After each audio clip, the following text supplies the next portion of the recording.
ప్రభునందు ప్రియమైన దేవుని పిల్లలారా,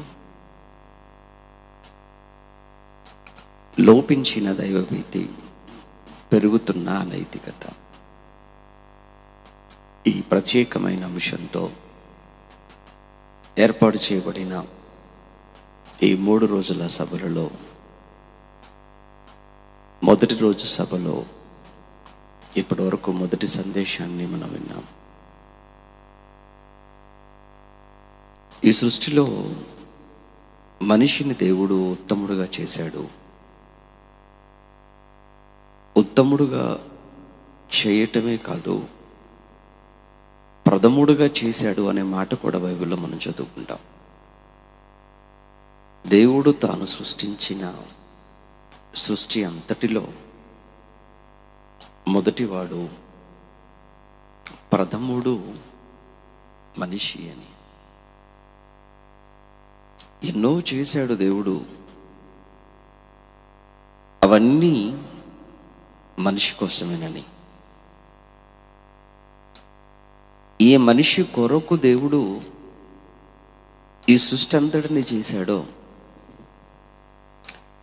అదే మనిషి దేవునికి విధేయుడు కాకపోవటం, అదే మనిషి దేవుని మీదకి తిరుగుబాటు చేయటం, అదే మనిషి దేవునికి బాధ కలిగించి తన హృదయంలో నొచ్చుకునే పరిస్థితికి, చివరికి నేను ఎందుకు చేశానా అని మనస్తాపానికి దేవుడు గురైనది కూడా మనిషిని బట్టే. ఈ అనైతికత అనే పదానికి అర్థం అక్రమము అని, అన్యాయము అని, దుర్మార్గం, పాపం. దేవుని భయం మనిషిలో లోపించినప్పుడు ఈ సమాజంలో మనం చూసేది అక్రమం. దేవుని భయం మనిషిలో లోపించినప్పుడు ఈ సమాజంలో పెరిగేది దుర్మార్గము, దౌర్జన్యం. దేవుని భయం ఒకవేళ ఉంటే ఎలా ఉంటుంది అన్న విషయాన్ని ఈరోజు మనం కొన్ని మాటల్లో మనం చూద్దాం. అవునండి, దేవుని భయం లోపిస్తే అనైతికత, అక్రమము పెరుగుతుంది అని మీరు అన్నారు. ఒకవేళ దేవుని భయంతో మనిషి బ్రతికితే, దేవుని పట్ల భయభక్తులతో మనిషి జీవించితే, పోనీ నైతిక విలువలు ఏవైనా పెరుగుతాయా? అంటే ఈ సమాజంలో ఏమైనా మంచి జరుగుతుందా? ముమ్మాటికి. నైతిక విలువలు అనే ఈ మాటలో ఎథిక్స్ అని ఒక పదాన్ని ఉపయోగిస్తుంటారు ఇంగ్లీష్లో. లేదా ఇంకొక పదాన్ని కూడా మనం వింటుంటాం ఎక్కువగా, మోరల్ వాల్యూస్ అండి అంటుంటారు. అంటే ఒక మనిషిగా సాటి మనిషితో ఎలా జీవించాలి, లేదా ఒక మనిషిగా ఈ సమాజంలో నువ్వు ఎలా బ్రతకాలి, నీకు నీవుగా ఎలాంటి విలువలతో ఉండాలి, సాటి మనిషి పట్ల నువ్వు ఎలా ప్రవర్తించాలి అని ఈ మినిమం సెన్స్తో బ్రతకటమే విలువలతో కూడినటువంటి జీవితము అంటారు. ఇది ఎంత బోధించినా, ఎంత చెప్పినా మనిషికి పట్టనట్టుగానే మనిషి ఈరోజు ప్రవర్తిస్తున్నాడు. ఈరోజు కుటుంబంలోనే విలువలు లేని పరిస్థితి. ఒక కుటుంబంలో ఉన్నవారే ఒకరి పట్ల ఒకరు ప్రేమతో, ఒకరిని ఒకరు గౌరవిస్తూ, ఒకరికి ఒకరు లోబడుతూ బ్రతికేటువంటి పరిస్థితి ఈరోజు సమాజంలో కొరవడిద్ది. ఒక కుటుంబంలోనే ఈ వాతావరణము, ఈ విలువలు మనకు కనిపించినప్పుడు ఇక ఈ సమాజంలో మనం ఎలా చూడగలము? ఈ సమాజంలో మనకు ఎక్కడ కనబడతాయంటారు విలువలు? చెప్పండి.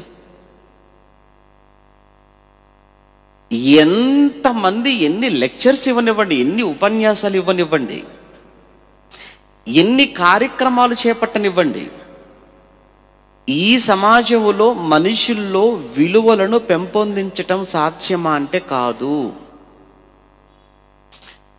మనిషి తన్ను తాను కంట్రోల్ చేసుకొని ఒక చక్కటి నియమ నిబద్ధతతో జీవించాలి అని అంటే ఒకటే, అది దైవ భీతితోనే సాధ్యము అన్నది బైబిల్ నుంచి మాట్లాడుతున్నటువంటి విషయం. ఒక్కసారి బైబిల్ గ్రంథంలో ఎందుకు దేవుడి పట్ల భయం కలిగి ఉండాలి, ఎందుకు దేవుని భయం మనిషికి అవసరం, దైవభీతితో ఏంటండి లాభం, ఏంటండి మేలు అని మాట్లాడుతున్నటువంటి సమాజానికి ఒకసారి బైబిల్లో నుంచే ఒక చక్కటి సమాధానాన్ని మనం చూడగలిగితే, నిర్గమకాండం దేవుడు ఒకనాడు ఇశ్రాయేలీలకు ధర్మశాస్త్రాన్ని, న్యాయశాస్త్రాన్ని ఇస్తున్నటువంటి సమయం అది. ఇశ్రాయేలీలు 100 సంవత్సరాలుగా ఐగుప్తు దేశంలో బానిసలుగా బ్రతుకుతూ మోషే గారి నాయకత్వంలో వారు విడిపించబడి 3 నెలల ప్రయాణం చేసి సీనాయి అరణ్యములో పర్వతం దగ్గరికి వచ్చారు. దేవుడు మోషేను పర్వతం పైకి రమ్మనగా మోషే వెళ్ళాడు. ఆజ్ఞలతో కూడిన ఆ పలకలు మోషేకు వివరించి చెబుతూ ఉండటం అనేది అక్కడ 20వ అధ్యాయంలో మనం చూస్తుంటాం. మరలా మోషేను వెళ్ళి నీ సహోదరుడు అహరోనుడు కూడా నువ్వు తీసుకుని రావాలి అని చెప్పగా మోషే కొండ దిగటం అన్నది అక్కడ మనం చూస్తుంటాం. 20వ అధ్యాయంలో వివరించిన తర్వాత దేవుడు మోషేకు అలా కొండ దిగుతున్న సమయంలో ఒక్కసారిగా ఆ దిగువ భాగం లేదా ఆ పర్వతం చుట్టూ వాతావరణం, పరిస్థితులన్నీ కూడా మారిపోయాయి.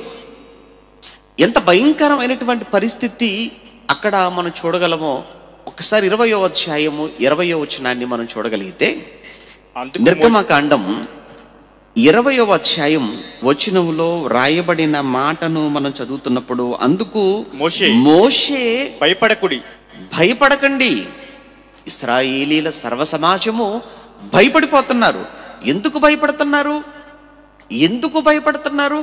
దేవునికి కాదు, కళ్ళ ముందు అక్కడ ప్రకృతిలో జరిగినటువంటి మార్పు ఏంటది? 19 మనం చదువుతున్నప్పుడు, నీవు మాతో మాట్లాడు, పైన 18 నుంచి ప్రజలందరూ ఆ ఉరుములు, ఆ మెరుపులు, ఆ బూరధ్వనియు, ఆ పర్వత ధూమమును చూచి భయపడి తొలగి దూరముగా నిలిచి మోషేతో ఇట్లనిది. వాళ్ళు భయపడ్డారు. వారు భయపడింది దేనికి? అక్కడ జరిగినటువంటి ఆ ఇన్సిడెంట్, ఉరుములతో, మెరుపులతో, బూరధ్వనితో, పర్వతం నుంచి వచ్చే ఆ భయంకరమైన ఆ ధూమమును చూచి భయపడ్డారు. వాళ్ళు భయపడి తొలగిపోతున్న సమయంలో అప్పుడు మోషే గారు మాట్లాడుతున్నారు.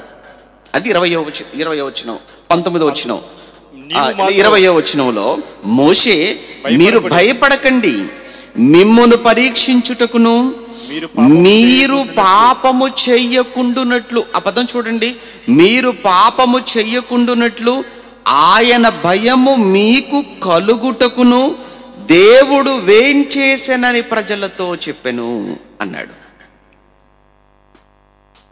ఆయన భయము మీకు కలుగునట్లు అంటున్నాడు మోషే గారు. దేవుని భయం, మనుషుల భయము కాదు. అందుకు బుద్ధిమంతులు ఎవ్వరూ లేరు, ఒంటరిగా ఉన్నారు. అప్పుడు అసలు బుద్ధి బయటపడుతుంది.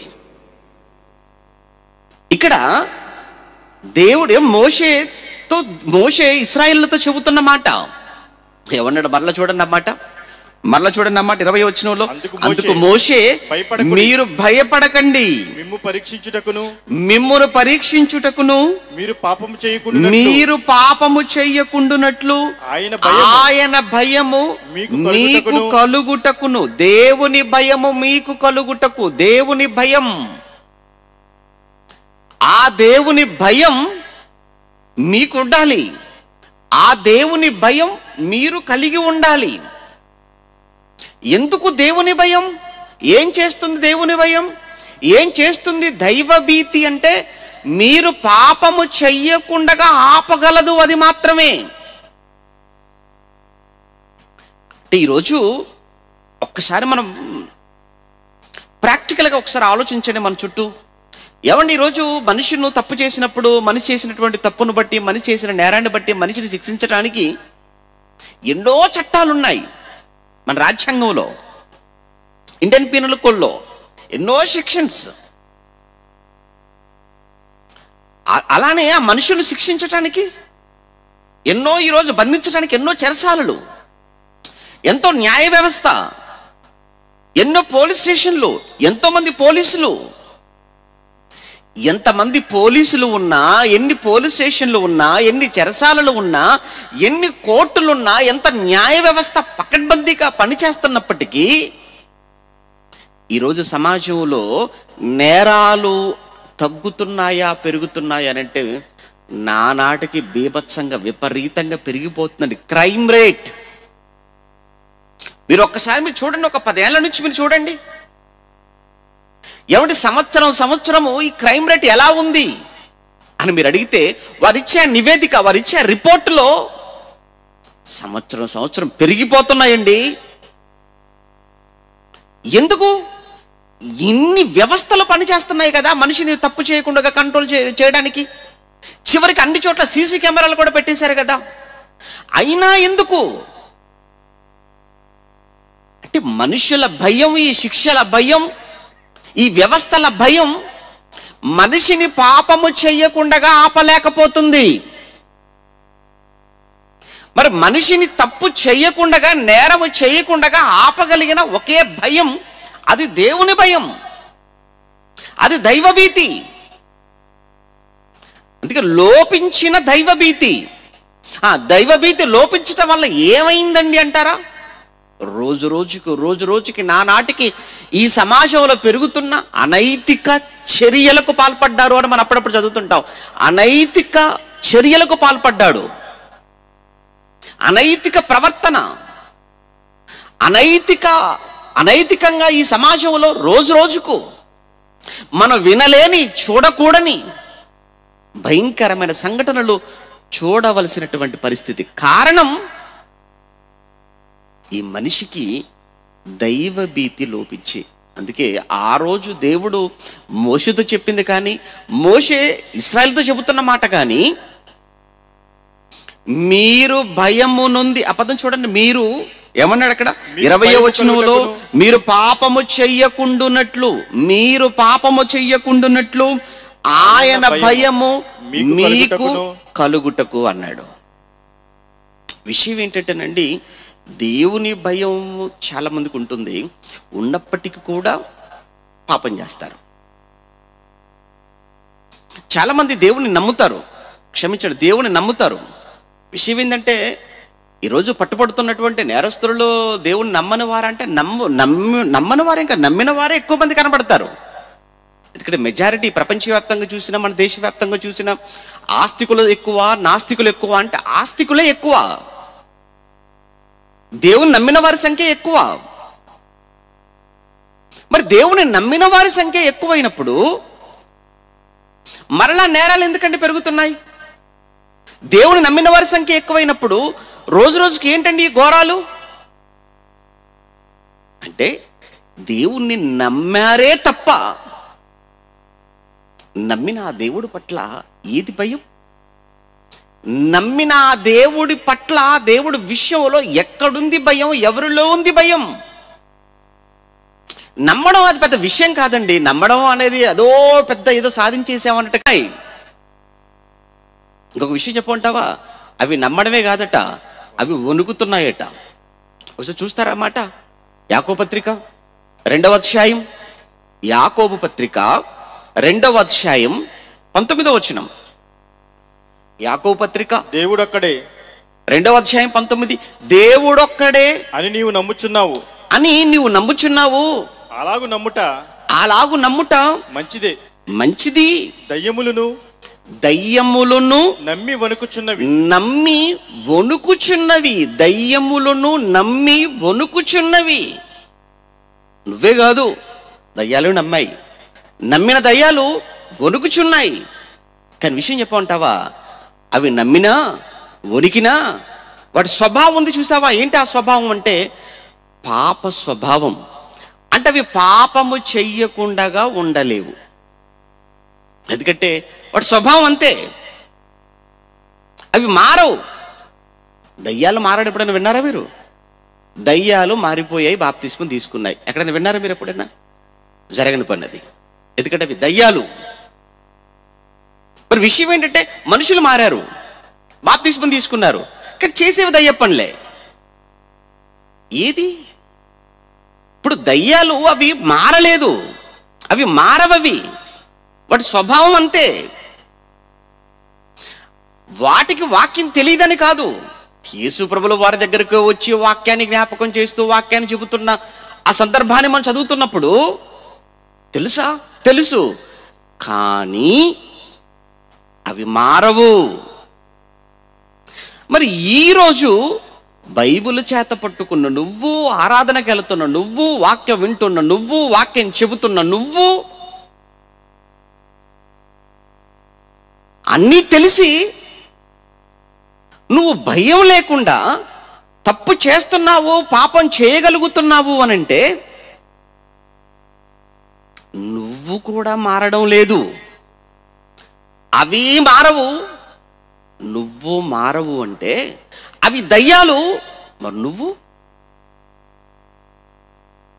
మనిషి రూపంలో ఉన్న దయ్యానివి అంతే.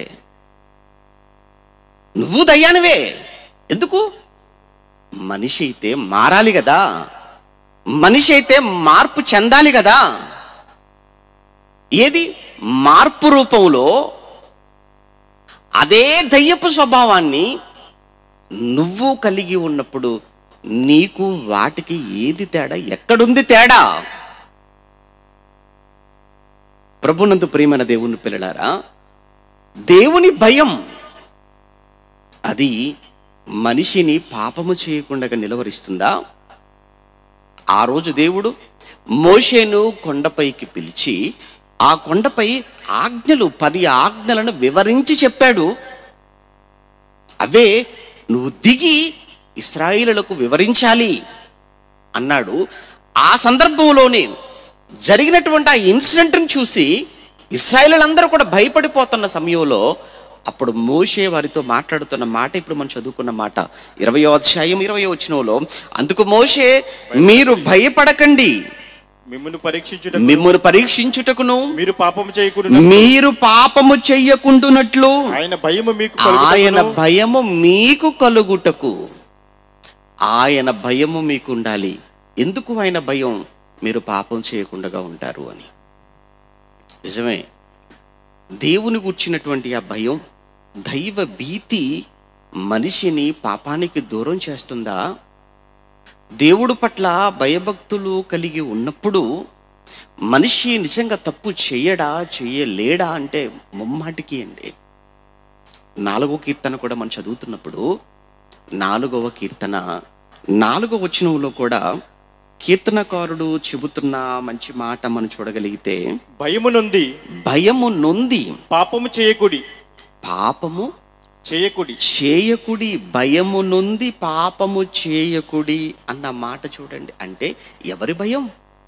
దేవుని గుర్చిన భయం. దేవుని భయం నీకున్నప్పుడు నువ్వు పాపం చెయ్యవు. అందుకే భయము నొంది పాపము చెయ్యకండి. దైవ భీతి మనిషిని పాపానికి దూరంగా తీసుకెళ్తుంది. ఏమండి, ఈ సమాజం సంతోషంగా ఉండాలి అని అందరూ కోరుకుంటాం. సమాజ శ్రేయస్సు అందరూ కోరుకునే వాళ్ళే. సమాజం అంతా కూడా ఎప్పుడూ ఆనందంగా ఉండాలని అందరూ ఆశిస్తారు. ఈ సమాజంలో ఆనందము, సంతోషము, ఈ సమాజం క్షేమంగా ఉండాలని మనం కోరుకుంటే సరిపోదు. అందరూ విలువలతో, నైతిక విలువలతో ఉండాలి. బైబిల్ చెప్పిందా? చాలా చక్కగా చెప్పిందండి. బైబిల్ ఎన్నో విలువలు నేర్పించింది.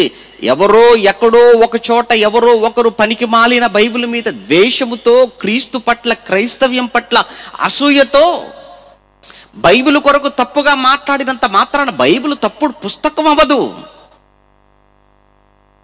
అది కేవలం విద్వేషంతో మాట్లాడింది. బైబిల్ విలువలు నేర్పింది. ఎంత గొప్ప నైతిక విలువలను బైబిల్ ప్రబోధించిందో చెప్పడానికి 3 రోజులు కాదు, 30 రోజులు కూడా సరిపోవు ఒక విషయాన్ని మాట్లాడడానికి. ఎవరితో ఎవరు ఎలా ప్రవర్తించాలో ఏమంటే మన క్రొత్త నిబంధన చదివినా పాత నిబంధన ధర్మశాస్త్రం చదువుతున్నప్పటికీ ఒక దాసుడు యజమాని పట్ల ఎలాంటి విలువలతో ఎలా ఉండాలి చక్కగా చెప్తాడు. దాసులారా అంటాడు, మీ యజమానులతో మీరు ఎలా ప్రవర్తించాలి. అలానే యజమానులారా, మీరు యజమానులు అని మీరు గర్వించి మీ దగ్గర పని చేస్తున్నారు కదా, దాసులని బానిసలని వారి పట్ల అన్యాయంగా మీరు ప్రవర్తించకండి. వారు ఎలా ప్రవర్తించాలో చెప్తున్నాడు. అదే సమయంలో ఒక భార్య భర్త పట్ల బాధ్యతలు, ఒక భర్త భార్య పట్ల ఉండవలసిన బాధ్యతలు, ప్రవర్తించవలసిన విధానం, ఒక తల్లిదండ్రులు పిల్లల పట్ల, పిల్లలు తల్లిదండ్రుల పట్ల, ఇలా సమాజములో ఎన్ని బంధాలో, ఈ సమాజంలో ఎన్ని వర్గాలో, అందరి గురించి, అందరూ అధికారులందరి గురించి, నాయకులందరి కోసం, నాయకుల కొరకు, అధికారుల కొరకు, యజమానుల కొరకు, దాసుల కొరకు, భార్య కొరకు, భర్త కొరకు, పిల్లల కొరకు, తల్లి కొరకు, తండ్రి కొరకు ఏం కావాలి చెప్పండి. అంటే బైబిల్ చెప్పిన, బైబిల్ పాటించమన్న ఈ విలువలు ఈ సమాజం పాటించగలిగితే ఈ సమాజంలో ఉండవండి ఇవన్నీ. ప్రభునందు ప్రియమైన దేవుని పిల్లలారా, ఇక్కడ కీర్తనకారుడు కూడా చెబుతున్న మాట, మీరు భయమునుంది పాపము చేయకండి అన్నాడు. ఆ భయం దేవుని గుర్చిన భయం. మనిషి ఎంతవరకు ఉంటాడు నీతో, నీ ఎదుట ఎంతవరకు ఉంటాడు మనిషి. అందుకే మనిషి ఎప్పుడూ కనిపెట్టుకొని ఉండలేడు గనుకనే ఈ సీసీ కెమెరాస్ అనేవి తీసుకొచ్చేసారు కదా, మీకు తెలుసు. ఎందుకు అక్కడ ఫిక్స్ చేస్తే అయిపోయాయి, ఇక మనం అక్కడ కాపలా ఉండాల్సిన పని లేదు. అక్కడ అంతా అది చూస్తుంటుంది, అదంతా రికార్డ్ చేస్తుంటుంది, అవసరం వచ్చినప్పుడు నీకు చూపిస్తుంది. ఎంతసేపు మనిషి భయం, ఎంతవరకు. దానికన్నా కూడా కప్పేస్తారు అవసరమైతే సీసీ కెమెరావి. నువ్వు ఎవరి కళ్ళైనా కప్పొచ్చేమో, దేనినైనా మాయం చేయొచ్చేమో. నీకు బ్రతికిచ్చినవాడు, ముల్లోకాలను కలిగించినవాడు, ముల్లోకాల చక్రవర్తిగా అధిపతిగా సింహాసనం మీద కూర్చున్నవాడు.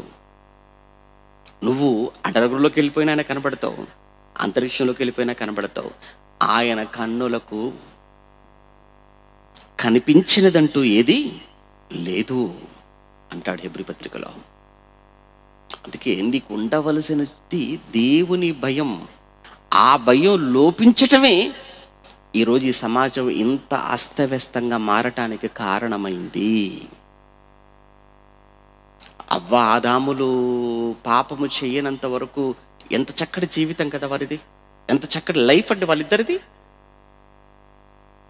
వారిద్దరి మధ్య అన్యోన్యత కానీ, వారికి దేవుడికి మధ్య సంబంధం కానీ, అసలు చెమట లేని, కష్టపడవలసిన అవసరత లేని మంచి జీవితం.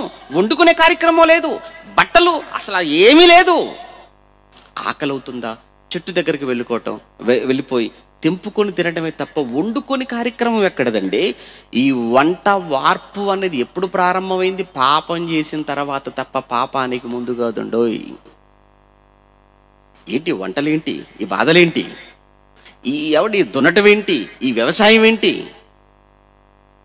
ఏంటి కష్టాలేంటి, ఈ ఉద్యోగాలేంటి, వేటేంటి, ఈ శ్రమలేంటి, ఇల్లు వదిలిపెట్టడం ఏంటి, ఊరు వదిలిపెట్టడం ఏంటి, దేశాలు దాటిపోవటం ఏంటి, ఖండాలు దాటిపోవటం ఏంటి, ఎందుకు ఇవన్నీ? మనిషి చేసిన తప్పు కాదా, మనిషి చేసిన పాపం కాదంటారా చెప్పండి. పాపము చెయ్యనంత వరకు ఎంత చక్కటి వాతావరణం, ఎంత చక్కటి పరిస్థితి. ఒక విధంగా చెప్పాలంటేనండి, ఆ రోజు ఆదాము నిజంగా అవ్వ ఆదాముల గురించి మాట్లాడినప్పుడు వాళ్ళు తప్పు చేశారు, పాపం చేశారని అంటాం, నిజమే. కానీ విషయం ఏంటి చెప్పమంటారా, వాళ్ళు తప్పు చేసినప్పటికీ, పాపం చేసినప్పటికీ, వాళ్ళు పాపం చేశాము అనే ఒక భయం అన్నది వాళ్ళలో కనబడింది.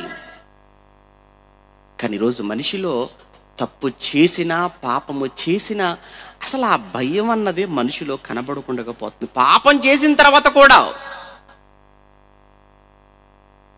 దేవుడు వచ్చాడు కదా ఆదాము దగ్గరకు పండు తిన్న తర్వాత. వచ్చి దేవుడు ఆదామును పిలుస్తున్నాడు, ఆదామా అన్నాడు. అప్పుడు ఆదాము ఏమంటున్నాడు? 3వ అధ్యాయం, ఒకసారి ఆదికాండం 3వ అధ్యాయం 9వ వచనం. దేవుడైన యెహోవా ఆదామును పిలిచి నువ్వు ఎక్కడ ఉన్నావని, నువ్వెక్కడున్నావు ఆదాము? అందుకతడు నేను తోటలో నీ స్వరము విన్నప్పుడు దిగంబరుడిగా ఉంటిని గనుక భయపడి దాగుకొంటిని. ఇదేంటి భయపడి దాగుకున్నావా? ఎందుకయ్యా భయపడుతున్నావు? ఎందుకు భయం? పండు తిన్నాడు గనుక, పాపం జరిగిపోయింది గనుక. పండు తిననంత వరకు, పాపము జరగనంత వరకు దేవుని రాక కొరకు ఎదురు చూసేవాడు, దేవుని వస్తుంటే ఎదురుగా పరిగెత్తుకుని వెళ్ళిన వాడు ఆదాము. ఇప్పుడు దేవుడు వచ్చినా, దేవుడు పిలిచినా ఎదుటికి రాలేక దాగుకున్న పరిస్థితిని చూస్తున్నాం. నేను భయపడి దాగుకొంటిని అన్న మాట విన్నప్పుడు అంటే దేవుడికి ముఖం చూపించుకోవడానికి కూడా ఆదాముకు ఇష్టం లేదండి. ఇక్కడ తప్పు జరిగిపోయింది, భయపడిపోతున్నాడు. ఈ రోజున్న మనుషుల్ని మీరు చూడండి, ఎవడు తప్పు చేసామని భయపడుతున్నారంటే ఎవరికంటే భయపడుతున్నారు? ఆల్రెడీ చంపేస్తాడు, లోపలికి వెళ్ళిపోతాడు, మళ్ళీ బయటకు వస్తాడు, ఎక్కువ మాట్లాడు, నిన్ను చంపి లోపలికి వెళ్ళొస్తానంటాడు, అంతే. మళ్ళీ మనుషులని చూడండి, చంపేసిన తర్వాత పారిపోతారా? లేదు లేదు లేదు. ఈ మధ్యకాలంలో చంపిన తర్వాత కూడా మరలా ఏమండి హీరో లెవెల్లో ఏమండి ఒక భర్త భార్యను చంపేశాడు. భార్యని చంపేసిన తర్వాత భార్య తల ఒక చేతిలో పట్టుకున్నాడు, అంటే కత్తితో చంపేశాడు. భార్య తల ఒక చేతిలో పట్టుకున్నాడు, ఇలా పట్టుకున్నాడు, ఒక చేతిలో కత్తి పట్టుకున్నాడు. పోలీస్ స్టేషన్కి వెళ్తున్నాడు, మధ్యలో ఉన్నాడు, దాహం అయిపోయిందట. ఆ పక్కన ఏమండి ఏదో బల్ల ఉంటే ఆ బల్ల దగ్గరికి వెళ్ళిపోయేసి అక్కడ తల పక్కన పెట్టేసి, ఆ కత్తి పక్కన పెట్టేసి, ఆ పక్కన సోడా బండు, సోడా బండి దగ్గరికి వెళ్ళేసి సోడా తాగేసి మళ్ళీ తల పట్టుకొని మళ్ళీ కత్తి పట్టుకొని వెళ్ళిపోతున్నాడు. ఏంటిది? ఏంటది? కోడితల, మేకతలనా, లేదా కొబ్బరి బోండం అదేమైనా? ఒళ్ళంతా కూడా రక్తం. భయం లేదా? భయం లేదు. ఇక ఈ మధ్యకాలంలో చంపడం కూడా ఎలా? ఫేస్బుక్ లైవ్ ఇచ్చుకుంటూ మరి చంపేస్తున్నారు. ఫేస్బుక్ లైవ్ ఇస్తూ చచ్చిపోతున్నారు, చంపేస్తున్నారు. భయం లేదు. ఇది నేటి పరిస్థితి. ఒకప్పుడు నిజంగానే ఆదాము తప్పు చేశాడు, పాపం చేశాడు, భయంతో దాక్కున్నాడు. కానీ ఈరోజు మనిషి తప్పు చేసి భయం, ఎవరి పాపం చేసి కూడా దర్జాగా దొరలాగా ఈ సమాజంలో వాళ్ళు తిరుగుతుంటే ఏమనిపిస్తుంది చెప్పండి? అసలు బొత్తిగా భయం లేకుండా పోయిందా? బొత్తిగా భయం లేకుండా పోయింది. ఎవరి భయం లేకుండా పోయింది. కళ్ళ ముందు మనుషుల భయమే లేదు ఈ మనిషికి. కనిపించని దేవుని భయం ఎక్కడండి? ఆదామైతే, అవ్వైనా ఆదామైనా ఇరువురు కూడా భయపడిపోయారటండి. వాళ్ళు భయపడి పరైపోయారు, భయపడి పారిపోయారు, అంటే దాక్కున్నారు. ఈరోజు ఇంటి దగ్గర భార్యతో గొడవ, ఏమంటే భర్తతో గొడవ పెట్టుకుంటుంది, చక్కగా బైబిల్ సంకటన పెట్టుకొని ఏమీ తెలియనట్టు, ఏమీ అన్నట్టు చక్కగా వచ్చేసి మళ్ళా మోకాలు వేసి కన్నీళ్లతో ప్రార్థన చేస్తుంటది. ఏమనాలి? అక్కడనేమో ఆయన కన్నీళ్ళు పెట్టించింది, ఇక్కడికి వచ్చి ఈమె కన్నీళ్ళు పెడుతుంది. అక్కడనేమో భర్త కన్నీళ్ళు, ఇక్కడికి వచ్చిన తర్వాత మాత్రం ముసుగేసుకొని ప్రభువా నేను ఏంటో తెలీదా? తెలుసమ్మా అవి ఏడుస్తున్నాడు అక్కడ. ఏంటిది ఇదంతా? కాబట్టి ఏమైనా ఉందా భయం? ఇదంతటికి కారణం అసలు దేవుని కూర్చున్నటువంటి భయం, దైవభీతి లోపించింది.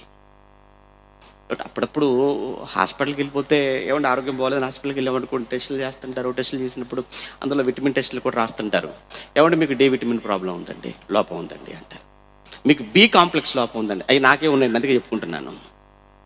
ఏమండి మీకు డి విటమిన్ ప్రాబ్లం ఉందండి, మీకు బి విటమిన్ ప్రాబ్లం ఉందండి, మీకు ఐరన్ ప్రాబ్లం ఉందండి అని చెప్తుంటారు. ఓహో, ఇవి లోపిస్తే ఏంటంటే బోల్ రోగాలు వచ్చేస్తాయండి జాగ్రత్త పడకపోతే అనేసారు. నిజమే. అలా కొంతమందికి రక్తం కూడా తక్కువైపోతుంది చూసారా, అంటే మీకు రక్తహీనత ఉందండి అంటారు, మీకు పర్సంటేజ్ ఎక్కువ లేదండి హెచ్బి పర్సంటేజ్ అంటుంటారు. పెంచుకోవాలి మీరు అది, లేకపోతే రోగాల బారిన పడిపోతుంటారు. లోపల రోగ నిరోధక వ్యవస్థ బలహీనమైపోతుంటుంది. అప్పుడు ఏ జబ్బులైనా చాలా ఇమీడియట్గా బాడీకి ఎఫెక్ట్ అయిపోతుంటాయి. అంటే విటమిన్స్ లోపిస్తే రోగాలు వస్తాయి. రక్తహీనత అనేక రోగాల కారణమవుతుంది. ఇదెంత నిజమో, దైవ భీతి లోపిస్తే, దేవుని భయం లోపిస్తే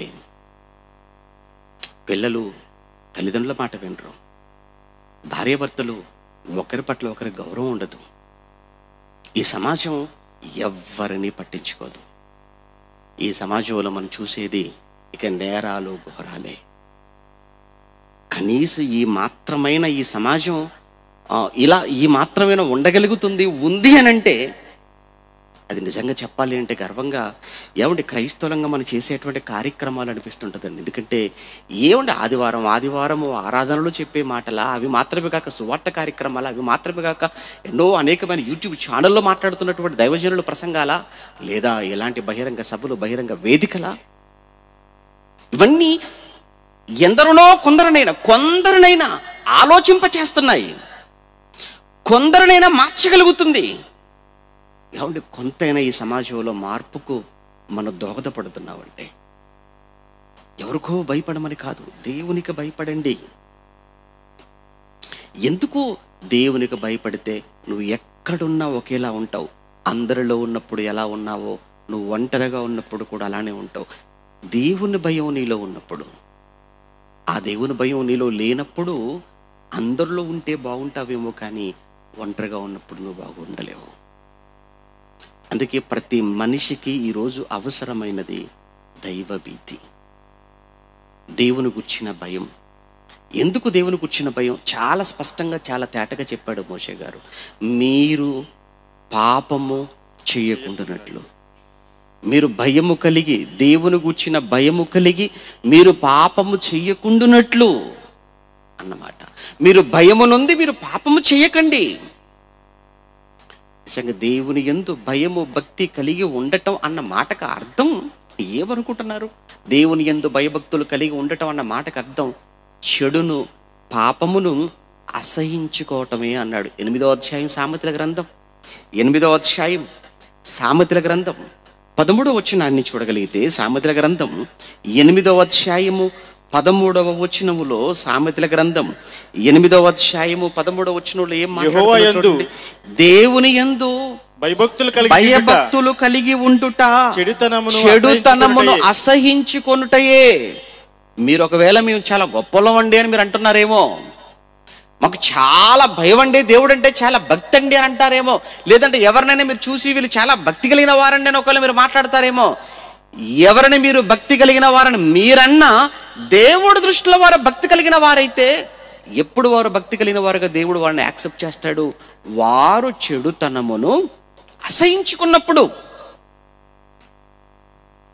వారు చెడును ప్రేమించేవారుగా ఉండకూడదు, చెడును అసహించుకోవాలి. అసహ్యం, పాపం అంటే అసహ్యం, చెడు అంటే అసహ్యం, దుర్నీతి అసహ్యం, లంచం అసహ్యం, అబద్ధం అంటే అసహ్యం. అంటే ఈ చెడును, ఈ దుర్నీతిని చేతులకు సంఖ్యలు వేయబడి జైలుకు వెళ్ళి ఈరోజు ఊచ లెక్క పెడుతున్నారో మనకు తెలియంది కాదా? అంటే భక్తి అంటే బట్టలు అనుకున్నావా? భక్తి అంటే వేషం అనుకున్నావా? భక్తి అనేది బట్టలకు, వేషానికి, పై రూపానికి సంబంధించింది కాదు. భక్తి అనేది ఒక ప్రవర్తన, భక్తి అనేది క్రియ, వేషం కాదు. సామెతల గ్రంథం మరొక మంచి మాట, సామెతల గ్రంథం 16వ అధ్యాయం 6వ వచనం. సామెతల గ్రంథం 16వ అధ్యాయం 6వ వచనాన్ని కూడా మనం చూడగలిగితే, కృపాసత్యముల వలన కృపాసత్యముల వలన దోషమునకు ప్రాయశ్చిత్తము కలుగును. యెహోవా యందు భయభక్తులు కలిగి ఉండుట వలన, దేవుని యందు భయభక్తులు కలిగి ఉండుట వలన మనుషులు చెడుతనము నుండి తొలగిపోవుదురు. 100% కన్ఫామ్ గా చెప్తున్నాడండి ఆయన. కన్ఫామ్ గా చెప్పేశాడు, కన్ఫర్మేషన్ ఇచ్చేశాడు. డౌట్ఫుల్ గా చెప్పిన మాట కాదు అది. నిజంగా దేవుని యందు భయభక్తులు కలిగి ఉండుట వలన మనుషులు చెడుతనము నుండి తొలగిపోతారు. మనుషులు ఇంకా చెడులో ఉన్నారు అంటే అనేకులు క్రైస్తవులుగా మార్చేస్తున్నారు, మత మార్పులు చేసేస్తున్నారు. వద్దు, మతం అనేది పక్కన పెట్టండి, మార్పిడి పక్కన పెట్టండి. ముందు మనిషిలో దైవాన్ని కూర్చున్నటువంటి భయం అనేది ఆ మనిషిలో పెడితే ఆ మనిషి సెటరేట్ అవుతాడు, సరి చేసుకుంటాడు జీవితం. అతను సరి చేసుకుంటే అతని కుటుంబం, అతని ఊరు, సమాజం, దేశం అంత క్షేమంగా ఉంటుంది. అందుకే దేశ క్షేమం, సమాజ శ్రేయస్సు, కుటుంబ సంతోషం కోసం ప్రతి మనిషిలో దేవునికి వచ్చినటువంటి భయాన్ని నింపాలి అని, పెట్టాలి అని. అది లోపించటం వల్లనే ఈరోజు ఈ సమాజం ఇంత దారుణంగా, ఇంత వ్యవస్థలు ఇంత పతనమైపోతున్నాయని చెప్పడమే ఈ సభల యొక్క ముఖ్య ఉద్దేశం. అంటే ఎప్పుడో వందల వేల సంవత్సరాల క్రితం పితరుల యుగము అంటాం, ప్రారంభకాలం అంటాం. ఆ కాలంలో యోబు అనేటువంటి ఒక భక్తుడు ఉన్నాడు. ఆయన గురించి వ్రాయబడిన ఒక అద్భుతమైన మాట, ఆయన గురించి చెప్పబడిన బైబిల్లో అతని గురించి చెప్పబడిన ఒక అద్భుతమైన మాట యోబు గ్రంథం 1వ అధ్యాయం 8వ వచనాన్ని మనం చదువుతున్నప్పుడు, యోబు గ్రంథం 1వ అధ్యాయం 8వ వచనంలో, అందుకు దేవుడు నీవు నా సేవకుడైనా, ఎవరితో చెప్తున్నాడు తెలుసా? దయ్యంతోనే చెప్తున్నాడు. మరలా దయ్యంతో ఎంత ధైర్యంగా చెప్తున్నాడు అండి యోబు గురించి. దయ్యంతో దేవుడు యోబు గురించి ఎంత ధైర్యంగా చెప్తున్నాడు. ఎందుకు? యోబు మీద ఉన్న కాన్ఫిడెంట్ అలాంటిదండి దేవుడికి. ఒక దుష్టుడైనా, ఒక దుర్మార్గుడైనా, అపవాదిగా, సాతానుగా అనేక పేర్లతో పిలువబడుతున్న వాడితో యోబు గురించి ఎంత ధైర్యంగా మాట్లాడుతున్నాడు చూసారా దేవుడు. ఎందుకు? యోబు మీద ఆయనకున్నటువంటి అపారమైన నమ్మకం. నీకు నా కుమారుడైన యోబు గురించి నీకు తెలుసా? చూడండి ఏమంటున్నాడు, నీవు నా సేవకుడైనా యోబు సంగతి నువ్వు ఆలోచించావా? అతడు యథార్థవర్తనుడును న్యాయవంతుడునై దేవుని యందు భయభక్తులు కలిగి నా యందు భయభక్తులు కలిగి దేవుని యందు భయభక్తులు కలిగి చెడుతనమును విసర్జించిన వాడు దేవుని యందు భయభక్తులు కలిగి చెడుతనమును విసర్జించిన వాడు. ఇప్పుడు మనం 16వ అధ్యాయం 6వ వచనం చదువుకున్న మాట చూడండి, కరెక్ట్ గా సరిపోయింది. ఇప్పుడు సామెతల 16:6లో మనం చదువుకున్న మాట ఏదైతే ఉందో ఇది ధర్మశాస్త్ర కాలం. అది సొలొమోను గారు మాట్లాడుతున్న కాలం ధర్మశాస్త్ర కాలం. యోబు గారి పితరుల కాలం అది. అప్పటికే పితరుల యుగంలో అప్పటికే యోబు గారు దేవుడంటే భయభక్తులు కలిగిన వాడు గనుకనే చెడుతనమును ఏం చేశాడు? అసహించుకున్నాడు. అదే మాట సామెతల్లో ధర్మశాస్త్ర కాలంలో సొలొమోను గారు మాట్లాడారు. మనుషులు దేవుని యందు భయభక్తులు కలిగి ఉండట వలన మనుషులు చెడుతనము నుండి తొలగిపోతారు అని 16:6లో మనం చదువుకున్నాం. యోబు ఎందుకు చెడును అసహించుకున్నాడు? ఎందుకు చెడును విసర్జించాడు? పైన ప్రారంభంలో చెడును విసర్జించిన వాడు అని చెప్తాడు. ఎందుకు విసర్జించాడు చెడును? ఎందుకు చెడును అసహించుకున్నాడు? దేవుడు పట్ల భయభక్తులు కలిగిన వాడు కనుక. అంటే దేవుడంటే భయం. ప్రభునందు ప్రియమైన దేవుని పిల్లలారా, మీరు ఎవరికి భయపడకండి, ఎవరికి భయపడవలసిన పని లేదండి. దేవుని భయం ఉంటే చాలండి మనుషులకు. అందుకే చిన్నప్పటి నుంచి ఒక తల్లిగా, తండ్రిగా మన పిల్లలకు మనం మన భయం కంటే వాడిలో దేవుని కూర్చిన భయాన్ని వాడిలో కానీ మనం పెట్టగలిగితే, నింపగలిగితే వాడు నిజంగా ఎంత గొప్పగా ఉంటాడు. నాకు అనిపిస్తుంటుందండి యాకోబు గారి దగ్గర యాకోబుకు చాలా దగ్గరగా ఉన్నవాడు, చాలా దగ్గరగా పెరిగినవాడండి యోసేపు. ఎందుకంటే తల్లి చనిపోవటం వలన, తల్లి లేదు కదా యోసేపుకు, బెన్యామీను పుట్టగానే చనిపోయింది రాహేలు. అప్పుడు చాలా దగ్గరగా తీసుకున్నాడు. అందులో చిన్నవాడు, 11వ వాడు, తల్లి కూడా లేదు, దగ్గరగా పెట్టుకున్నాడు. చాలా ఆ యాకోబు ఏమంటే యోసేపుని దగ్గర పెట్టుకొని దేవుని గురించి చెబుతూ దేవుని వాక్యాలు అతనికి నేర్పించుతూ ప్రార్థన ఏంటి దేవుడు అంటే ఏంటి అని అవన్నీ చెప్పటం వలన బాగా నేర్పించడం వలన చిన్నప్పటి నుంచే నిజంగా ఆ యోసేపులో ఆ దేవుడి పట్ల తనకున్న ఆసక్తి కావచ్చు, ఆ దేవుడి పట్ల తనకున్నటువంటి ఆ భయము, ఆ భక్తి కావచ్చు, ఎక్కడికి వెళ్ళినా పవిత్రంగానే జీవించగలిగాడు. ఏ పరిస్థితుల్లోనైనా. ఇక్కడ అందరూ ఉన్నారు, తప్పు చేస్తే అందరికీ దొరికిపోతాం. సొంత దేశంలో, స్వదేశంలో, ఇంట్లో. కానీ ఇప్పుడు ఐగుప్తుకి వెళ్ళాడు, వేరే దేశం వెళ్ళాడు, బానిసగా వెళ్ళిపోయాడు. అక్కడ భాష తెలిసిన వారు ఎవరు లేరు, ముఖపరిచయం ఉన్న వాళ్ళు ఎవరు లేరు, బంధువులు లేరు, ముఖపరిచయం ఉన్న వాళ్ళు లేరు, భాష తెలిసిన వాళ్ళు లేరు. తను ఏమైనా చేయొచ్చు. ఎన్నో ఆఫర్లు వచ్చాయండి. కానీ ఎందుకు అలా ఎందుకు ఆ చెడుకు పాపానికి దూరం అయిపోయాడు? ఎందుకు అసహించుకున్నాడు? ఎందుకు దూరంగా పారిపోయాడు? దేవుని గూర్చిన భయం. అంటే ఆ నైతికత అనేది యోసేపులో మనం చూస్తుంటాం. ఇంకా రేపు చాలా ఉంటాయిలేండి. యోసేపులో ఆ నైతికత అంటే ఎందుకు ఆయన నైతికంగా జీవించగలిగాడు, ఎందుకు విలువలతో జీవించగలిగాడు అని అంటే కారణం దేవుని భయం, దైవ భీతి యోసేపులో ఉండటం. అది ఎప్పుడైతే మనిషిలో లోపిస్తుందో మనిషి ఏదైనా మాట్లాడతాడు, ఏదైనా చూస్తాడు, ఏదైనా చేస్తాడు, ఎక్కడికైనా వెళ్ళిపోతాడు. ఈరోజు మనిషికి ఒక పద్ధతి, ఒక మర్యాద, ఒక గౌరవం, ఒక క్రమం ఏమున్నాయి చెప్పండి? ఈరోజు పిల్లలు తల్లిదండ్రులతో మాట్లాడే విధానం మారిపోయింది. ఎలా మాట్లాడుతున్నారు? అమ్మ అని గౌరవంగా మాట్లాడుతున్నారా? నాన్న దగ్గరకు వచ్చి నాన్న అని గౌరవంగా పిలిచి మాట్లాడుతున్నారా? లేదండి, మారిపోయిందండి. సంస్కృతి మారిపోయింది, కల్చర్ మారిపోయింది. ఎవరిని మీరు చూడండి, ఏమండి 6, 7, 8 ఏమండి స్కూల్ ఏజ్లోనే ఉత్తరాలు, ఐ లవ్ యూలు, మెసేజ్లు, చాటింగ్లు, బైకుల మీద, పార్కులను బట్టి, సినిమాలకు, షికార్లకు, ఐస్ క్రీమ్ పార్లర్లకు. ఏంటిది? వాడు వయసు ఎంత? ఎందుకు ఇలా అయిపోతుంది వ్యవస్థ? ఎందుకు విలువలు పడిపోతున్నాయి? దేవుని గుర్చిన భయం లేదు. అందుకే మన వంతు ప్రయత్నంగా దేవుడు ఈ దేశంలో పుట్టించినందుకు, దేవుడు ఈ దేశంలో పుట్టించినందుకు, ఈ ప్రాంతంలో జన్మనిచ్చినందుకు, నాతోటి ఈ సమాజానికి నేను చేయగలిగినటువంటి సహాయం, నేను చేయగలిగిన సహకారం నేను చేయాలి అని అన్ని చోట్ల అంతటా క్రైస్తవుడు సామాజిక బాధ్యతని భావించి జరిగించే కార్యక్రమాలే ఈ సువార్త సభలు.